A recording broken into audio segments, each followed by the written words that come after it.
Un dossier pourrait enflammer les débats sur la loi d'urgence agricole qui ont commencé hier au Sénat, Perico. Oui, vous dites bien enflammé, le dossier est inflammable, c'est celui de l'acétamipride, rouvert par les sénateurs qui préparent un débat agité sur la loi d'urgence agricole. Au centre de cette initiative, évidemment, l'incontournable sénateur Duplon, et il s'agit de réautoriser l'acétamipride, malgré que le Conseil constitutionnel il a validé une partie, mais il en a refusé une autre, et donc les sénateurs qui représentent le lobby agro-industriel reviennent à la charge et demandent la réautorisation de l'acétamipride.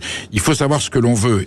Effectivement, la France interdit des produits que d'autres pays européens autorisent, donc les agriculteurs français sont privés de ce type de culture et donc sont soumis et confrontés à une concurrence de pays où elle est autorisée et qui importent en France des produits moins chers, bien entendu.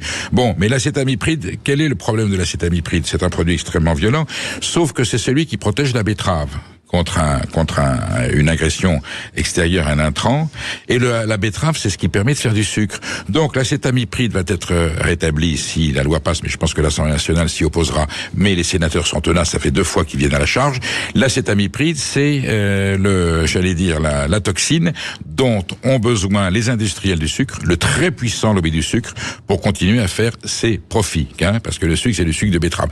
Et on sait à quel point le lobby du sucre a été à l'origine, avec la distribution des boissons sucrées dans les écoles qui ont été finalement interdits, et on sait à quel point le sucre est en train d'envahir notre alimentation quotidienne en prenant des proportions de malbouffe absolument effroyables. Donc le sucre peut être un poison quand il est abusé, quand on en abuse, quand il est trop présent dans les aliments, et l'élément de la base du sucre, c'est la betterave. Donc pour sauver les betteraviers, c'est-à-dire le lobby du sucre, eh bien on demande à la relégalisation de l'acétamipride. Je pense que en termes de santé nationale, en termes de malbouffe, c'est une décision très mauvaise. Et là, les sénateurs, je comprends leur argument, mais ils font plus de mal au pays en voulant le rétablir qu'en maintenant son interdiction.